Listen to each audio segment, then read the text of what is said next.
Na tarde fria de 16 de julho de 2016, a veterinária Paula Mendes, de 30 anos, viajou até Criciúma, acreditando que finalmente conheceria o cão de seu novo namorado. A casa no bairro Próspera parecia comum, tranquila, mas um detalhe no quintal despertou sua desconfiança.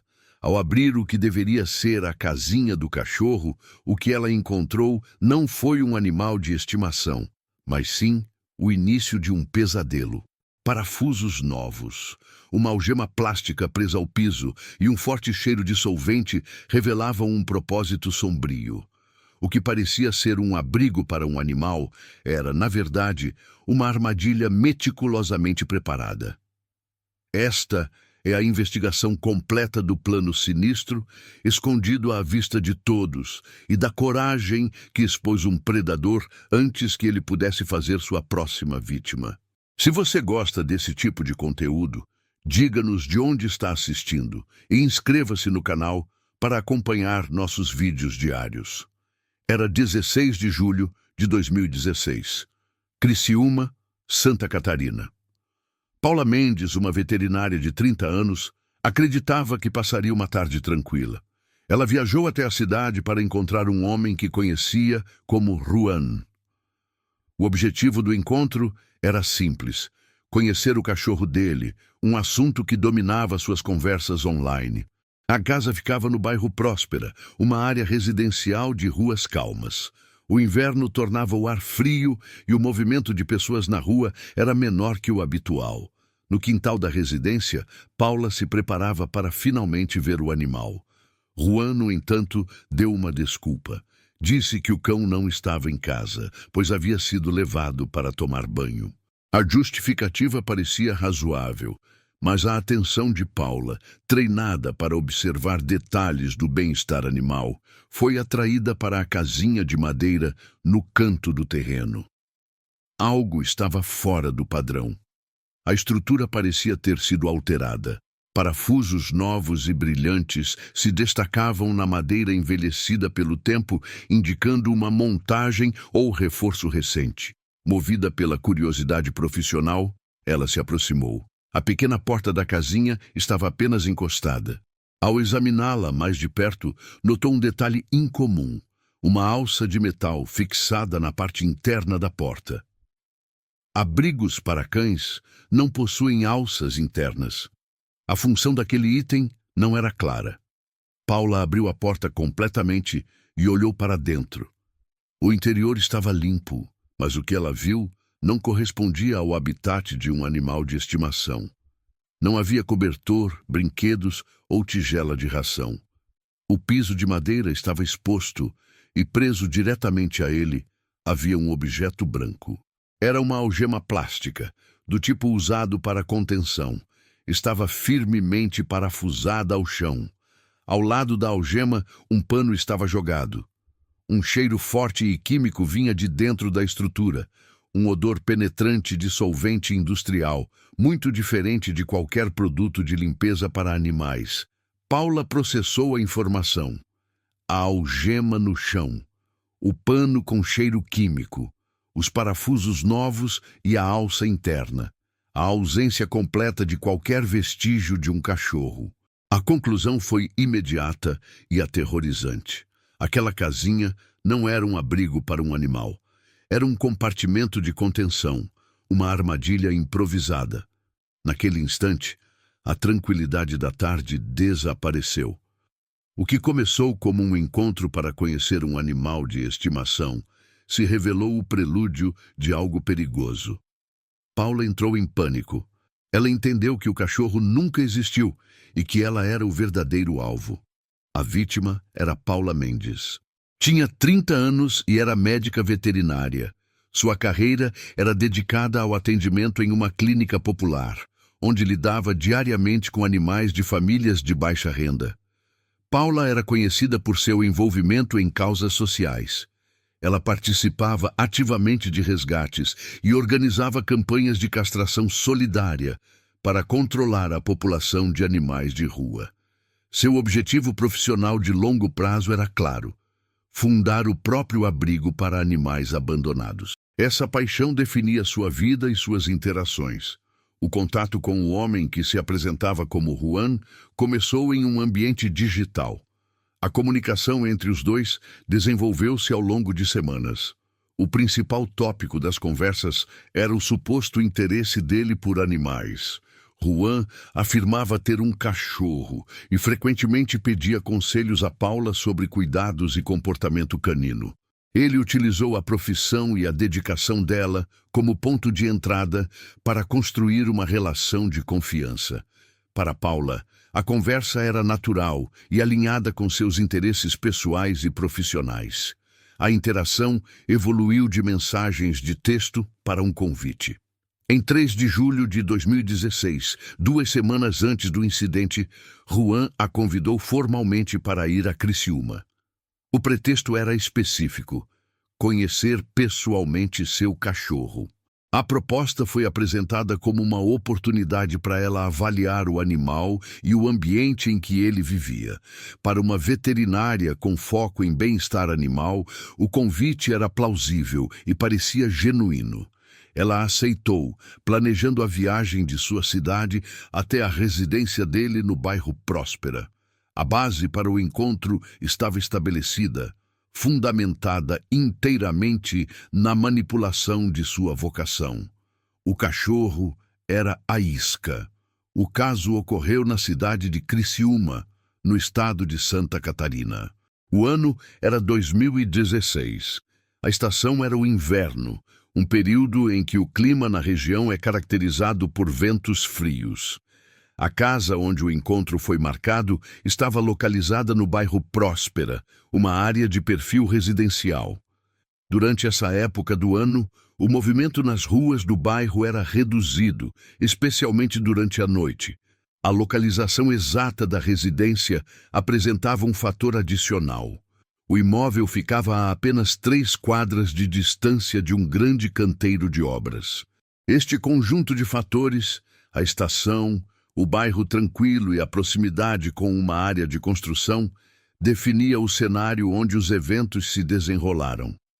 No dia 16 de julho de 2016, Paula Mendes chegou à residência no bairro Próspera. Sua entrada no local foi registrada exatamente às 16 horas. O homem que se apresentava como Juan a recebeu na porta da frente. A interação inicial foi breve e cordial. Ele a conduziu para o interior da casa, mantendo a conversa focada no suposto animal de estimação. Em seguida, guiou Paula em direção ao quintal, onde o cachorro deveria estar.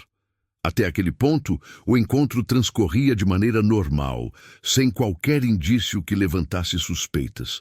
No quintal, Juan apontou para a casinha de madeira. Paula perguntou sobre o animal. A resposta foi direta. O cão não estava lá. Tinha sido levado para o banho em um pet shop. A justificativa era plausível, mas o momento era inconveniente. O encontro havia sido marcado justamente para conhecer o cão. A atenção de Paula se voltou para a estrutura. Era uma casinha de madeira de tamanho padrão, com sinais de exposição ao tempo. A pintura estava gasta em alguns pontos e a madeira escurecida pela umidade. Um detalhe, no entanto, chamou sua atenção. Vários parafusos que prendiam as placas de madeira eram novos. O metal prateado brilhava em contraste com a madeira envelhecida. A observação indicava uma modificação recente. A estrutura havia sido reforçada ou alterada. Movida por uma curiosidade profissional, ela se aproximou para inspecionar a construção. Como veterinária, estava acostumada a avaliar a qualidade e a segurança de abrigos para animais. Foi então que ela notou o segundo e mais perturbador detalhe. A pequena porta de entrada, que estava entreaberta, possuía uma alça de metal. A alça não estava do lado de fora para puxar. Estava fixada na parte interna. Era uma peça robusta, parafusada por dentro. A função daquele objeto era ilógica para um animal. Um cão não teria como usar uma alça interna. O item só teria utilidade para um ser humano que estivesse do lado de dentro e precisasse fechar a porta. A combinação dos parafusos novos com a alça interna transformou a suspeita em um alarme. Aquela casinha não parecia ter sido projetada para o conforto de um animal de estimação. Sua construção sugeria outra finalidade: contenção. A desculpa sobre o banho do cão agora parecia frágil. Paula sentiu a necessidade de olhar o que havia dentro. Paula abriu a porta da casinha. O movimento foi lento, motivado por uma suspeita profissional. O interior estava completamente vazio. Não havia o cheiro característico de um animal, nem pelos espalhados pelo chão. Não havia um cobertor, uma tigela de água ou qualquer brinquedo. O piso de madeira estava limpo, quase estéril, o que por si só era incomum para um abrigo de cão ativo. A ausência de evidências era a primeira evidência. No centro do piso, um objeto branco e rígido estava fixado diretamente na madeira. Paula o reconheceu imediatamente. Era uma algema plástica, do tipo usado para contenção de pulso, similar às utilizadas por forças de segurança. Ela não estava solta. Estava firmemente presa à estrutura com parafusos, um em cada extremidade da base, garantindo que não pudesse ser arrancada. A sua posição era deliberada, projetada para prender algo ou alguém ao chão da pequena estrutura. Ao lado da algema, jogado no canto, havia um pano escuro e manchado. Dele emanava um odor químico forte e penetrante. O cheiro não era de produtos de limpeza comuns. Era um odor volátil e industrial, consistente com um solvente como a benzina. O propósito do pano, combinado com a algema, tornou-se claro. Era um instrumento para sedar ou incapacitar. Naquele momento, todos os detalhes se conectaram. Os parafusos novos na parte externa. A alça de metal na parte interna da porta, inútil para um animal, mas funcional para alguém que precisasse fechar a porta por dentro. A algema parafusada ao chão para imobilização. O pano com solvente para subjugar a vítima. A desculpa do cachorro no banho. A conclusão foi instantânea e inequívoca. O registro fotográfico que Paula conseguiu fazer com seu celular antes de se afastar marcou o horário exato da descoberta, 16h20. Aquela casinha não era um abrigo para um animal de estimação. Ela havia sido metodicamente convertida em um compartimento de contenção para um ser humano. Era uma cela improvisada. A estrutura foi projetada para prender, imobilizar e silenciar uma pessoa. O pânico que tomou conta de Paula não foi baseado em suposição, mas na observação fria e lógica dos fatos à sua frente. O convite, a conversa e a viagem tinham um único propósito. O cachorro nunca foi o foco. A casinha era a armadilha, e a vítima designada era ela. A investigação policial confirmou a suspeita de Paula. A casinha de madeira não era destinada a um animal. As modificações transformaram a estrutura em um compartimento de contenção.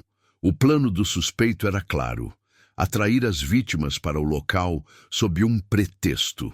Uma vez no quintal, ele as forçaria para dentro do abrigo modificado. A algema presa ao piso serviria para imobilizá-las. O pano com solvente seria usado para incapacitá-las, evitando resistência ou gritos. A casinha era uma etapa intermediária.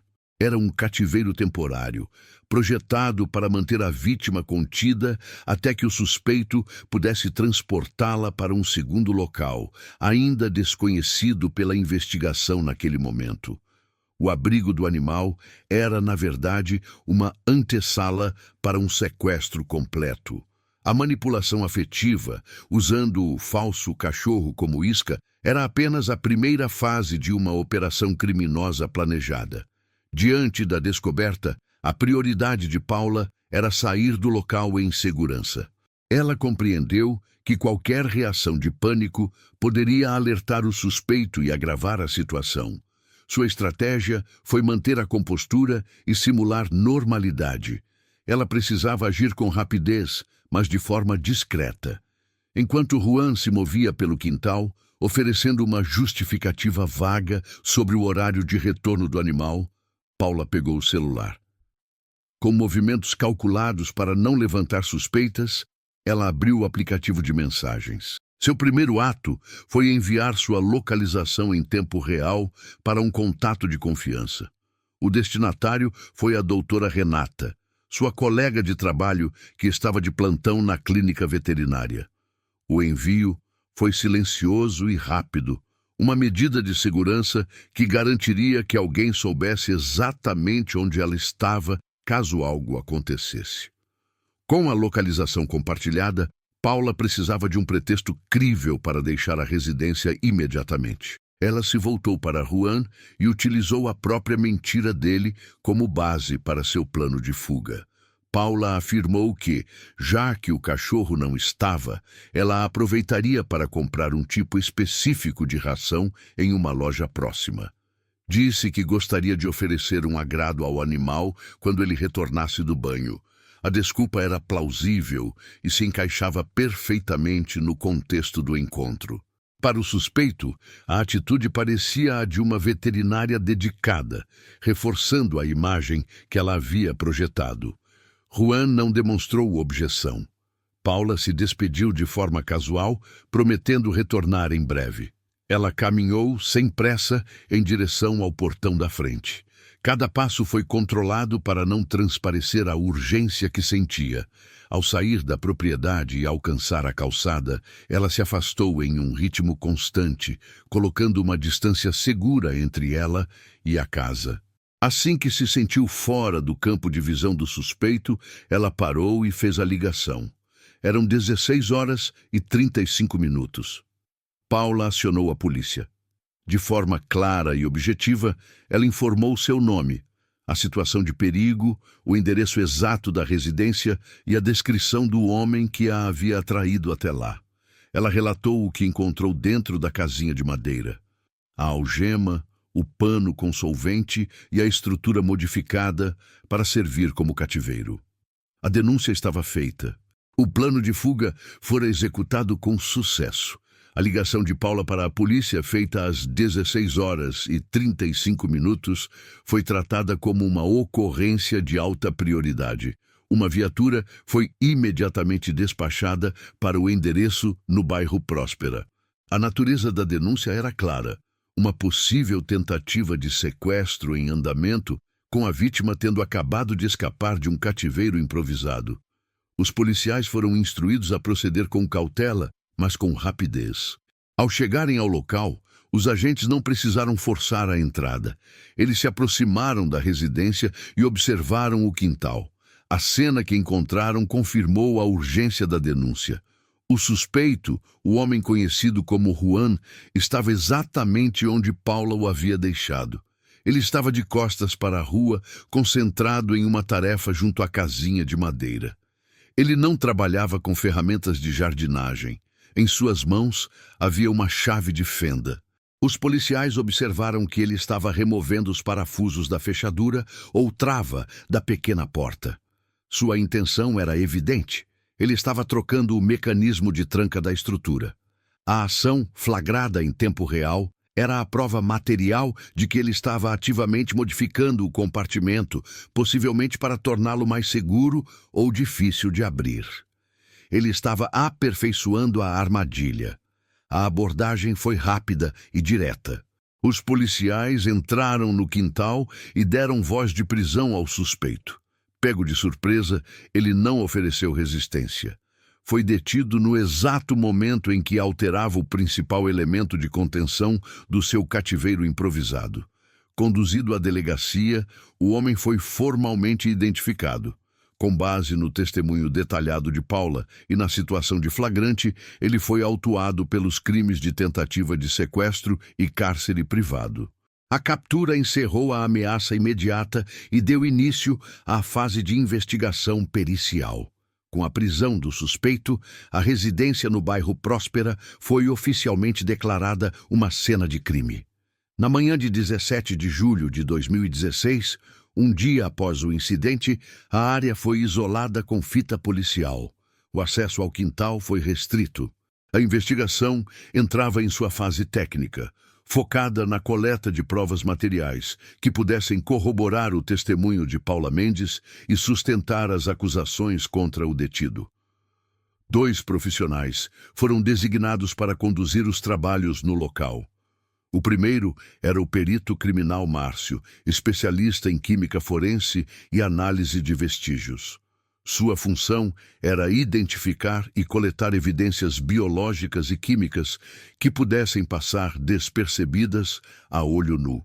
O segundo era o cabo Alencar, um policial com treinamento específico em análise de cenas de crime, conhecido por sua atenção a detalhes estruturais e marcas de ferramentas.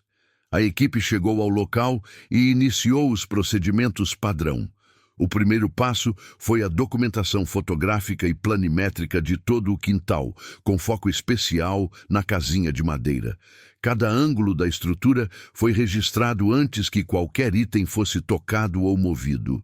A posição da algema, do pano e os detalhes da porta foram meticulosamente fotografados. O perito Márcio foi o primeiro a se aproximar da casinha. Equipado com luvas e material de coleta, seu trabalho começou com uma varredura visual minuciosa do interior. Ele utilizou fontes de luz forense para procurar por fibras, fios de cabelo ou fluidos biológicos que não pertenciam ao ambiente. Em seguida, com pinças estéreis, ele coletou amostras de poeira e detritos do piso de madeira, selando-as em recipientes apropriados para análise laboratorial. O pano com cheiro de solvente foi manuseado com extremo cuidado. Márcio o colocou em um saco de evidências hermeticamente fechado, para preservar quaisquer compostos voláteis que ainda estivessem presentes. Amostras do tecido seriam posteriormente submetidas à cromatografia gasosa no laboratório, uma técnica capaz de identificar a composição exata da substância química impregnada.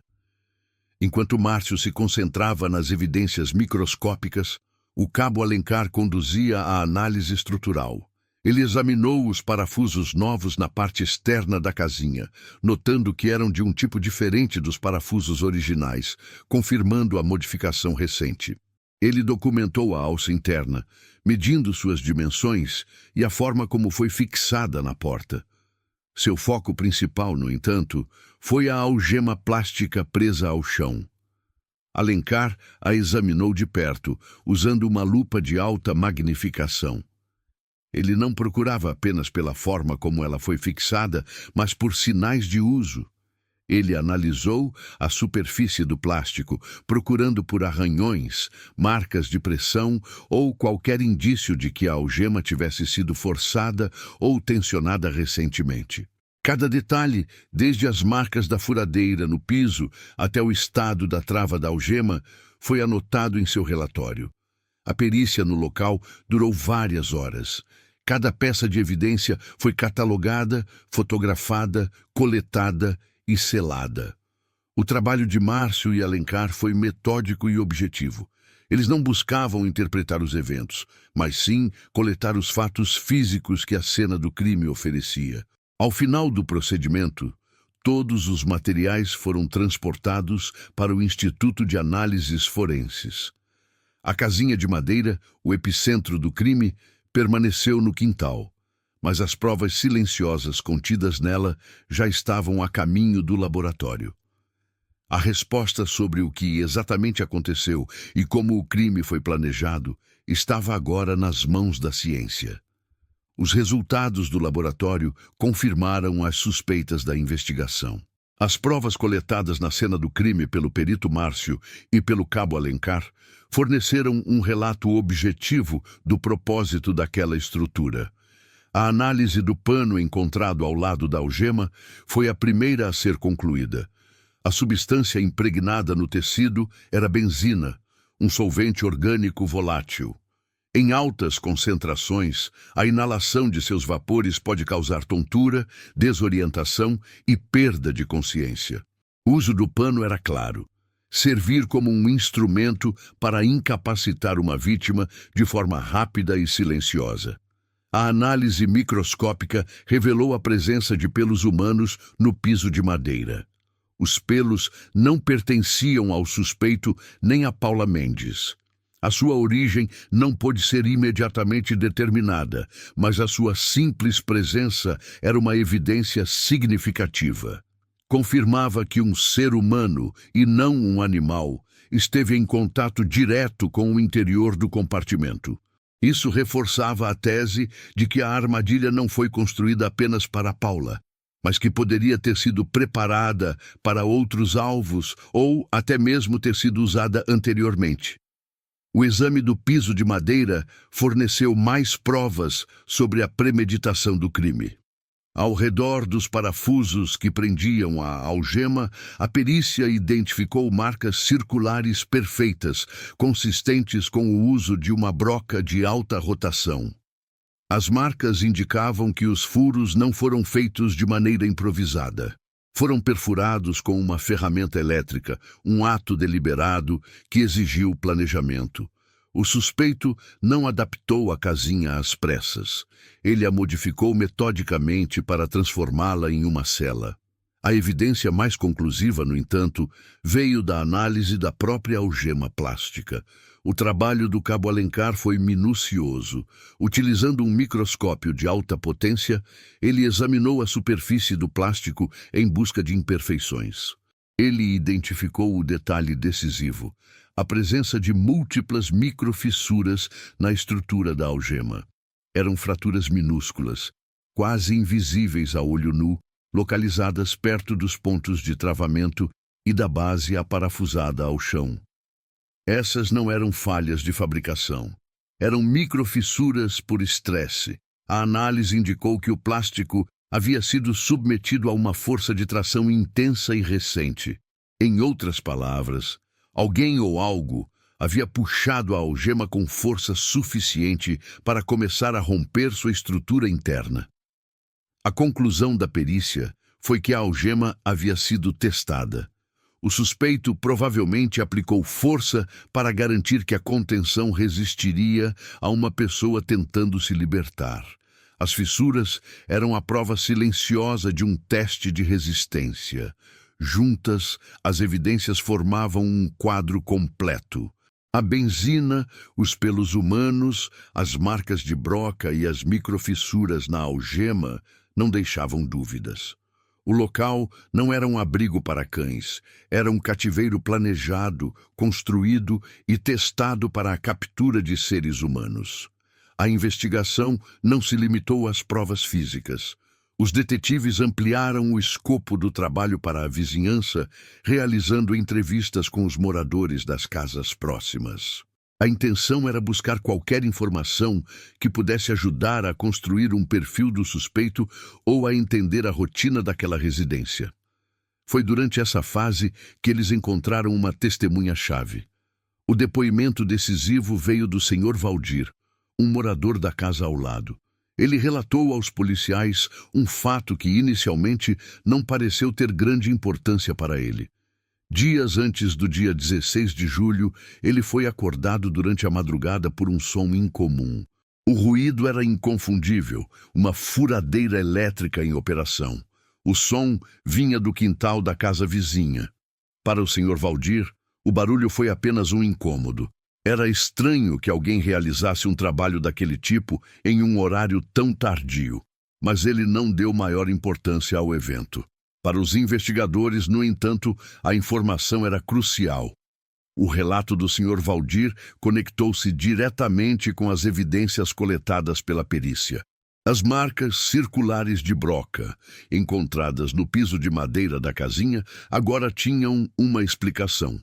Elas foram feitas durante a noite, em um horário escolhido para não atrair atenção. O testemunho era a peça que faltava para confirmar a premeditação. A modificação do abrigo não foi um ato de improviso, realizado momentos antes da chegada de Paula. Foi uma tarefa executada de forma deliberada e clandestina. O suspeito trabalhou sob o manto da escuridão para construir sua armadilha, perfurando o chão para fixar a algema e, possivelmente, realizando outras alterações na estrutura. O som da furadeira na madrugada era o som da armadilha sendo construída, dias antes de a vítima ser atraída para o local. A prisão do suspeito e os detalhes do caso não permaneceram confidenciais. A notícia se espalhou rapidamente por Criciúma e pela região. O método utilizado pelo criminoso, a manipulação afetiva e a construção de um cativeiro improvisado, geraram uma reação imediata na comunidade. O caso de Paula Mendes deixou de ser um evento isolado e se tornou um alerta público sobre um tipo de perigo que muitos não consideravam. Organizações não governamentais focadas na proteção de animais e no apoio a mulheres foram as primeiras a se manifestar. Elas publicaram alertas oficiais em suas redes sociais e distribuíram panfletos informativos. As mensagens eram diretas.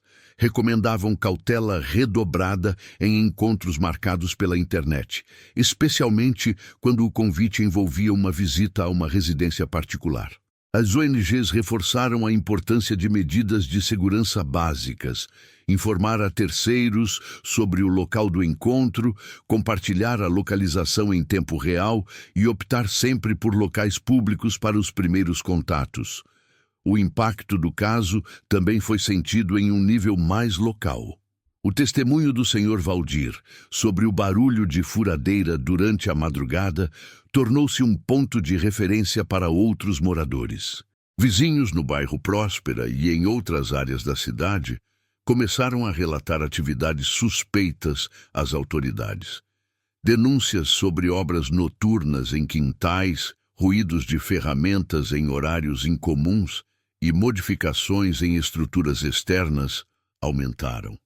O que antes era considerado um barulho irrelevante, agora era visto como um potencial sinal de perigo.